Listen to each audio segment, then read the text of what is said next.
still remember the day I enlisted, like it was yesterday. I was young, eager to prove myself, ready to serve my country. My parents were proud, my friends jealous, and me? I was determined. After months of brutal training, I was assigned to the 12th Battalion, a unit with a reputation for its bravery and tight-knit camaraderie. My first day was a blur of briefings, equipment checks, and handshakes. I met my squad leader, Sergeant Thompson, a hardened soldier with sharp eyes and a sharper tongue. He ran things with discipline, but there was something reassuring about him. Then there were my squad mates.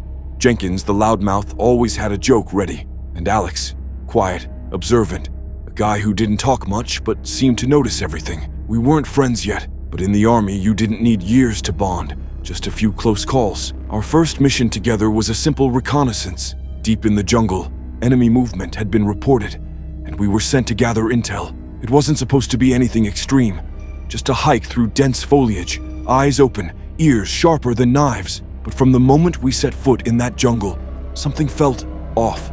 The air was heavy, too heavy, thick with moisture, thick with silence, like the trees themselves were holding their breath. I've been in forests before and I know how they should sound, but here, everything was wrong. The noises were there, but they felt unnatural, too loud in some moments, too distant in others, like something was imitating the jungle, but not doing it quite right. Anyone else feel that? Jenkins muttered under his breath as we moved deeper in. Feel what? I asked, gripping my rifle a little tighter. That pressure, he said, like we're being watched. Sergeant Thompson shot him a look. Stay sharp.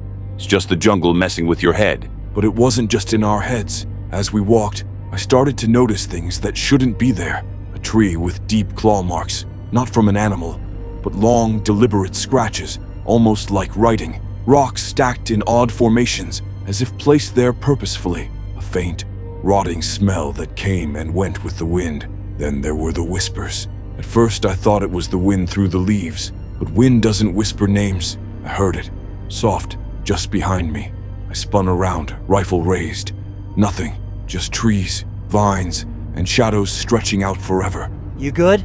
Alex's voice was barely above a whisper. I swallowed. Yeah, just thought I heard something. He nodded, but the look in his eyes told me he had heard it too. By the time the sun dipped below the treetops, the unease had turned into full-blown tension. The air felt thick, pressing down on us. The jungle wasn't just eerie anymore.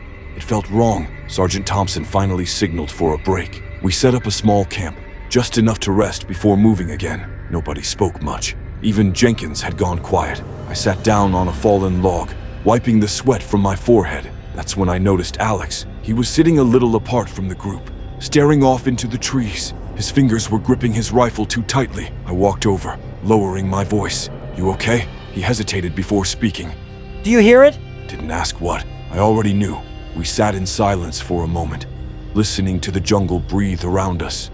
Then, somewhere in the distance, there was a sound, a rustling in the bushes. Not the wind, not an animal, something else, something watching. And that's when everything started to go wrong. The rustling grew louder. It wasn't the random shuffling of an animal. It was deliberate, steady. Someone, or something, was moving through the jungle. Sergeant Thompson's hand shot up, signaling us to be silent. We gripped our rifles, scanning the trees, breaths held. The jungle pressed in around us, the air thick with something I could only describe as dread. Then, silence. For a moment, I almost convinced myself it was nothing. The mind plays tricks in places like this. But then, a twig broke just a few feet behind me. I spun around, rifle raised, and found myself staring straight into Alex's eyes. He was standing there, frozen.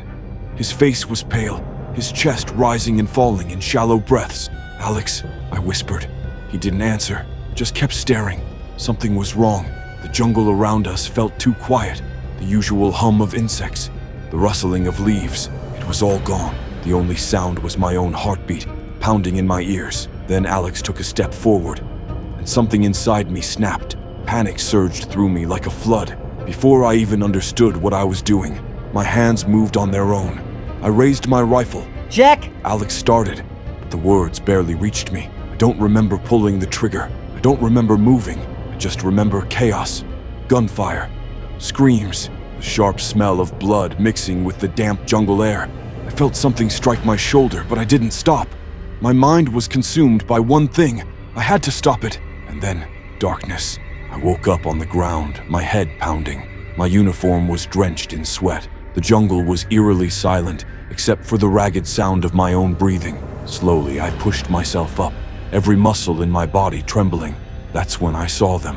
Alex, Jenkins, both injured, bleeding, but alive. And then Thompson's voice, sharp, but laced with something I had never heard from him before. Concern, Jack, he said, kneeling beside me. what the hell happened? I couldn't answer. I looked at my hands, still shaking. My rifle was on the ground, spent casings scattered around me. I had attacked my own squad mates. I swallowed, my throat dry as sandpaper. I don't know, Sarge. My voice cracked. I lost it. Thompson's jaw tightened. He exchanged a look with Jenkins, who winced as he pressed a hand to his wound. Thompson said, I barely remember the walk back. I was trapped inside my own head, replaying what had happened over and over. I tried to tell myself I had imagined it, the whispers, the feeling of being watched. But I knew better. Something in that jungle had gotten inside my head, twisted my thoughts, turned me into something I didn't recognize. Back at base, they questioned me, debriefed me. Medics checked me over. They said it was exhaustion, stress, maybe even some kind of jungle sickness. But I knew the truth. That place, something was there, something that got inside my mind. I never went back to that jungle. I never saw Alex or Jenkins again. After we recovered, they were transferred to another unit. Maybe they wanted to forget what happened, just like I did. But I can't forget, because sometimes, in the dead of night, when everything is quiet, I still hear the whisper. Jack.